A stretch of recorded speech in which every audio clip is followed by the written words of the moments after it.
हर दोस्तों नमस्कार साथियों, आप सब कैसे हो? बढ़िया होगे साथियों। यूपी टेट और एस्टेट के लिए सीडीपी का बहुत ही महत्वपूर्ण प्रैक्टिस सेशन चल रहा है। पहला चैप्टर है जिसके हमने पीवाई की बहुत ही शानदार तरीके से कराने वाले हैं साथियों। चलते हैं पहले क्वेश्चन पर। पहला है हमारा बच्चों की वृद्धि मुख्यतः संबंधित किससे होती है? तो आप लोग बताना, सामाजिक विकास से या शारीरिक विकास से या फिर नैतिक विकास से या फिर भावनात्मक विकास से, आप लोग बताना। तो आपका जो बी ऑप्शन है आपका राइट आंसर है। ठीक है, क्या है आपका? शारीरिक विकास से। ठीक है, आपका बहुत अच्छा आंसर रहा काफ़ी बच्चों का। अगला है आपका दूसरा, निम्नलिखित कौन सा बुद्धि मतलब कौन सी वृद्धि और विकास का प्रथम चरण है? तो आप लोग बताएंगे। पहला है आपका क्या है? शारीरिक विकास। दूसरा है आपका सामाजिक विकास। तीसरा है आपका नैतिक विकास। चौथा है आपका मानसिक विकास। तो आप लोगों का आंसर आ रहा है, तो इसमें जो आपका ऑप्शन है वो आपका ए ऑप्शन सही है, जिसे हम बोलते हैं शारीरिक विकास। ठीक है, तो हमारी वृद्धि और विकास ये प्रथम चरण है, क्योंकि शारीरिक विकास से हमारा क्या होता है? वृद्धि का स्टार्टिंग होती है बढ़ना। ठीक है, तो साथियों इस तरीके से हम आगे बढ़ेंगे। अगला क्वेश्चन है आपका, विकास डॉट डॉट डॉट से डॉट डॉट डॉट की ओर बढ़ता है, किसकी ओर बढ़ता है? तो पहला है हमारा सामान्य से विशिष्ट की ओर। अगला है आपका जटिल से कठिन की ओर। अगला है आपका विशिष्ट से सामान्य की ओर। अगला है आपका साधारण आसमान मतलब साधारण आसान।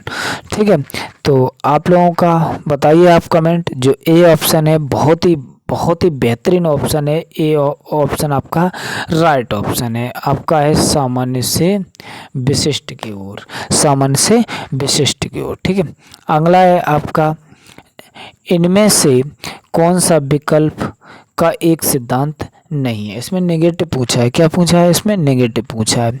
अगला है आपका, विकास संशोधन योग्य योग्यता होती है, संशोधन योग्य योग्यता होती है। अगला है आपका, विकास केवल सांस्कृतिक से शासित होकर निर्धारित होता है। अगला है आपका, विकास जीवन पर्यंत होता है। ये बात सही है। अगला है आपका, विकास वंशानुक्रम और वातावरण दोनों से प्रभावित होता है।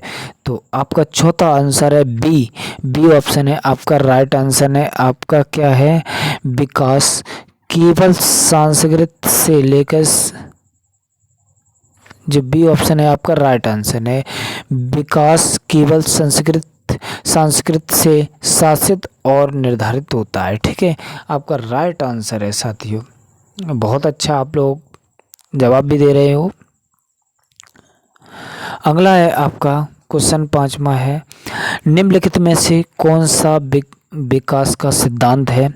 कौन सा विकास का सिद्धांत है? पहला है आपका, यह निरंतर चलने वाली प्रक्रिया नहीं है। ये निरंतर चलने वाली प्रक्रिया नहीं है।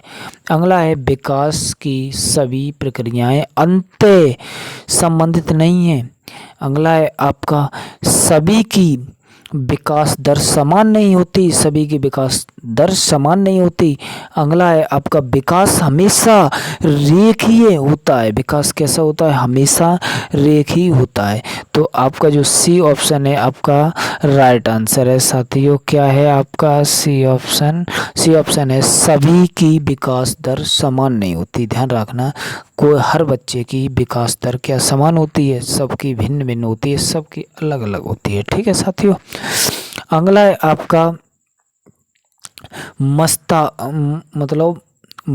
का धोमुखी होता है। एक निकट से दूर का क्रम किस क्रम का अंग है?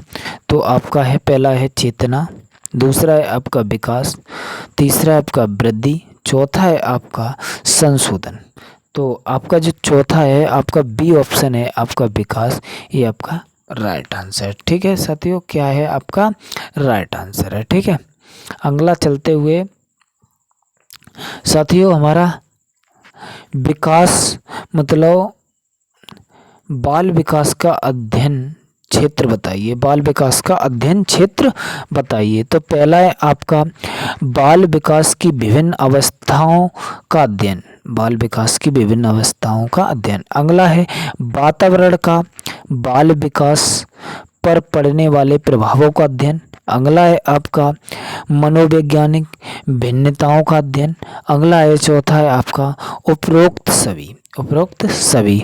तो आप लोगों का जो राइट आंसर है आपका जो डी ऑप्शन है वो सही, इसमें सभी हो जाएगा। ठीक है, बाल मतलब बाल विकास की विभिन्न अवस्थाएं भी आ जाएंगी, वातावरण भी आ जाएगा, इसमें वैज्ञानिक भिन्नताएं भी आ जाएंगी, इसमें तीनों चीज़ें आएंगी। तो हमारा चौथा ऑप्शन आपका राइट आंसर है। ठीक है, आप लोगों को समझ में आ रहा है, बहुत अच्छी तरीके से आ रहा होगा साथियों। हम बहुत तरीके से सोचते हैं, पीवाईक्यू बहुत ही इंपॉर्टेंट पीवाईक्यू है साथियों।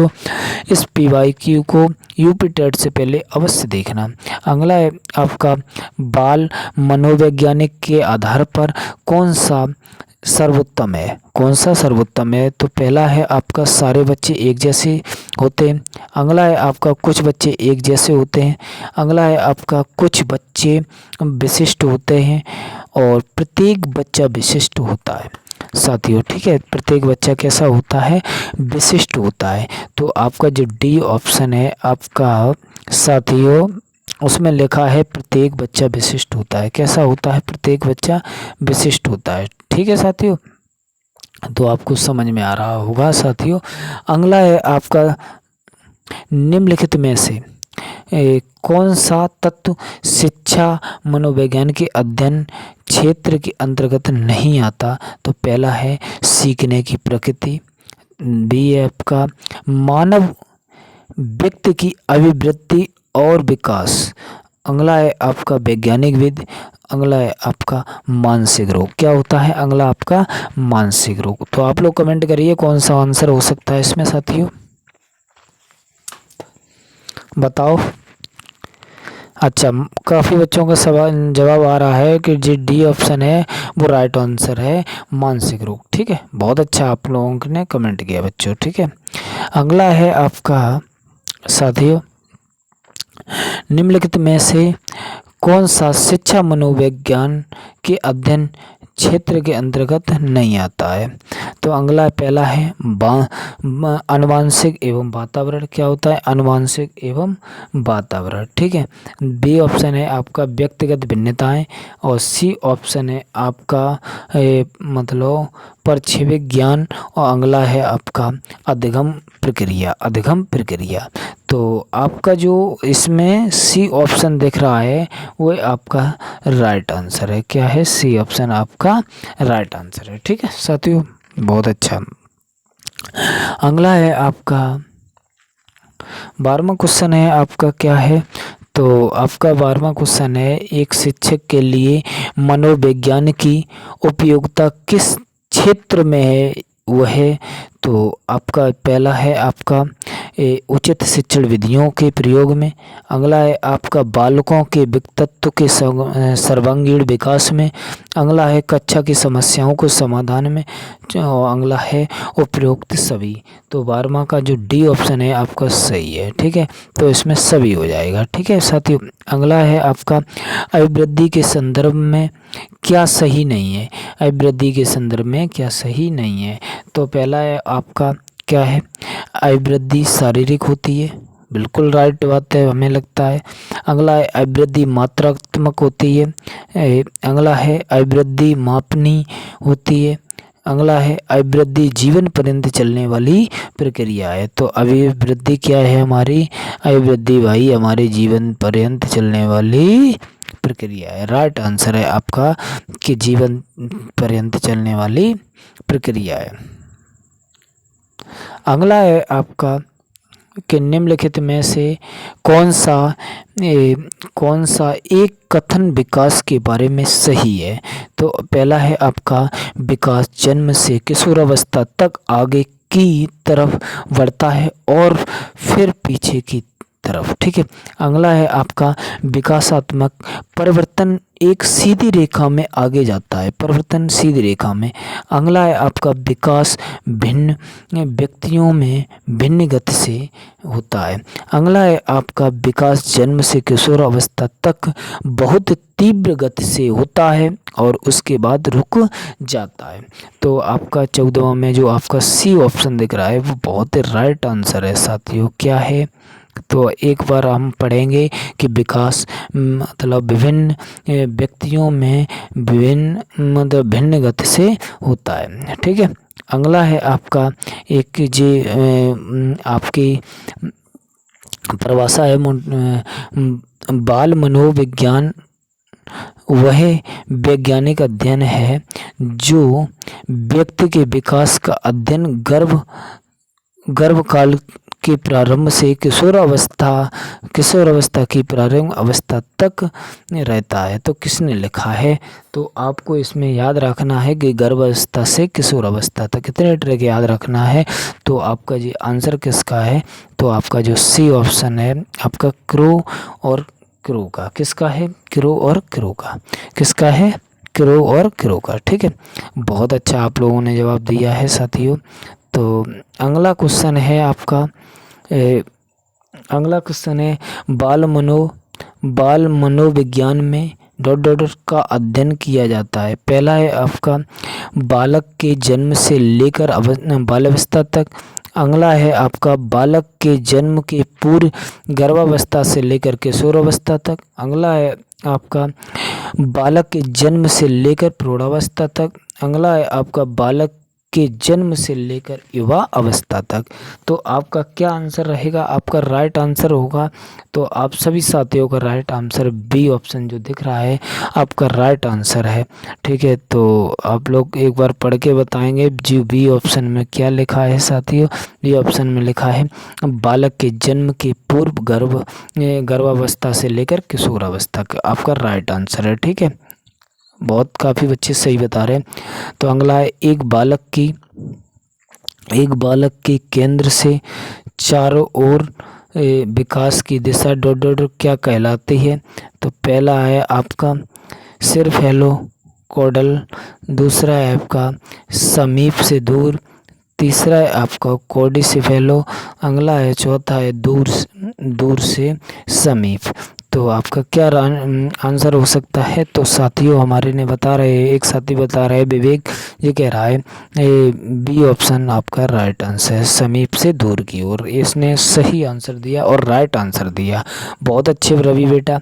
अगला है आपका बालक विकास में गुणात्मक परिवर्तन की पहचान करे। गुणात्मक परिवर्तन की पहचान करे साथियों। तो जिसमें वजन, अगला है आपका दृष्टि, चौथा है आपका बाल और अगला है दांत। तो आपका जो राइट आंसर है ए वजन, ये हमारा राइट आंसर है साथियों। बहुत अच्छा जवाब दे रहे साथी हमारे, बहुत अच्छा जवाब दे रहे बच्चे हमारे। अरे ऐसे बच्चे बस सच में। अगला है आपका क्या है? मानव विकास है डॉट क्या ऐसा है मानव विकास? सत्यात्मक। अगला है आपका गुणात्मक। अगला है एक प्रक्रिया सब अवधारणा और ए बी दोनों। तो आपका जो राइट आंसर है ए और बी, ठीक है। जो गुणात्मक और मात्रात्मक दोनों होता है, ठीक है। ये आपके टाइपिंग मिस्टेक है, इसमें लिखा है मात्रात्मक, ठीक है। तो अगला है आपका बाल मनोविज्ञान का क्षेत्र बताइए। तो पहला है केवल शैशवावस्था से विशेषताओं का अध्ययन। अगला है केवल गर्भावस्था की विशेषताओं का अध्ययन। अगला है केवल बाल्यावस्था की विशेषताओं का अध्ययन। अगला है आपका गर्भावस्था से किशोरावस्था की विशेषताओं का अध्ययन। तो हमारे साथियों 21वां का जो डी ऑप्शन दिख रहा है वो आपका राइट आंसर बता रहे हैं। काफ़ी बच्चों के कमेंट आ रहे हैं कि डी ऑप्शन, आप लोग बताया करो आंसरों को। इसीलिए PYQ बहुत अच्छे PYQ हैं, बहुत बेटर कराने वाले हैं और हम ज़्यादा से ज़्यादा कोशिश कर रहे हैं कि तुम्हें जो मैटर है वो यूनिक लेके आए। निम्नलिखित में से कौन सा विकल्प शिक्षा मनोविज्ञान की एक सीमा है? शिक्षा मनोविज्ञान की एक सीमा है। पहला है बाल विकास की विभिन्न अवस्थाओं का ज्ञान, अगला है कक्षा की समस्याओं का समाधान, अगला है आपका बालक केंद्रित शिक्षण, अगला है आपका वैज्ञानिक विधियों तकनीकों की समझ। तो हमारा जो 22 ऑप्शन है जो डी है वो हमारा राइट आंसर है,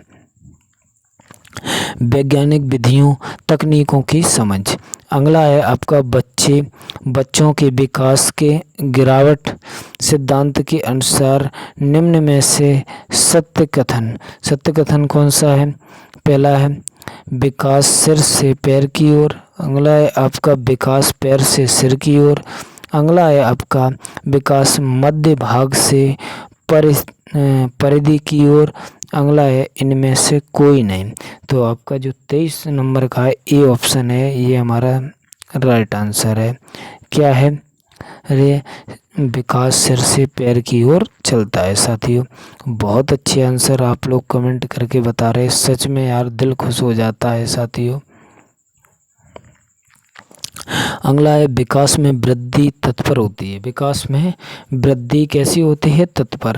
पहला है आपका ज्ञान में वृद्धि, अगला है आपका संवेग में वृद्धि, अगला है आपका व्यवहार में वृद्धि, अगला है आकार लंबाई समूह कौशलों में वृद्धि। तो आपका जो राइट आंसर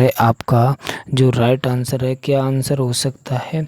तो आपका जो राइट आंसर है आपका चौथा, ये वृद्धि और विकास। ठीक है, तो आपका जो राइट आंसर है। ठीक है, अगला है आपका निम्नलिखित में से कौन सा विकास के व्यापक आयामों का सही रचना नहीं करता? कौन सा सही नहीं करता रचना? तो पहला है शारीरिक, व्यक्तित्व, आत्म और एवं संज्ञानात्मक, अगला है आपका सामाजिक, शारीरिक और व्यक्तित्व एवं सदैव। ठीक है, अगला है आपका शारीरिक, संज्ञानात्मक, सामाजिक और संवेगात्मक, अगला है आपका संवेगात्मक, बौद्धिक और आत्मिक। ठीक है, और स्वयं। ठीक है, तो अगला है आपका 25वां का जो जवाब है आपका सी ऑप्शन है वो राइट आंसर है। क्या है सी ऑप्शन में? सी ऑप्शन में शारीरिक, संज्ञानात्मक और सामाजिक और संवेगात्मक। ठीक है, तो अगला है आपका विकास कभी न समाप्त होने वाली प्रक्रिया, यह कथन विकास सिद्धांत से संबंधित है। कौन से सिद्धांत से संबंधित है? पहला है एकीकरण का सिद्धांत, अगला है आपका अंतः का सिद्धांत, अगला है आपका निरंतरता का सिद्धांत, अगला है आपका अंतः संबंध का सिद्धांत। तो हमारा जो आपका ये सी ऑप्शन दिख रहा है आपका निरंतरता का सिद्धांत। साथियों बहुत अच्छे इतने ही क्वेश्चन हर स्लाइड में लेके आएंगे और ये आपके बहुत ही इम्पोर्टेंट क्वेश्चन थे। साथियों अगर हमारा कंटेंट आपको पसंद आ रहा हो तो हमारे वीडियो को शेयर और लाइक और सब्सक्राइब ज़रूर कर लेना इस चैनल को, जिससे आपकी कोई भी वीडियो हमारी न छूटे। और मैं बहुत ही अच्छे क्वेश्चन लेके आते रहूँगा, इसमें से ज़्यादा से ज़्यादा प्रयास करूँगा कि कंटेंट पर ही काम करें। ठीक है, जय हिंद साथियों, वंदे।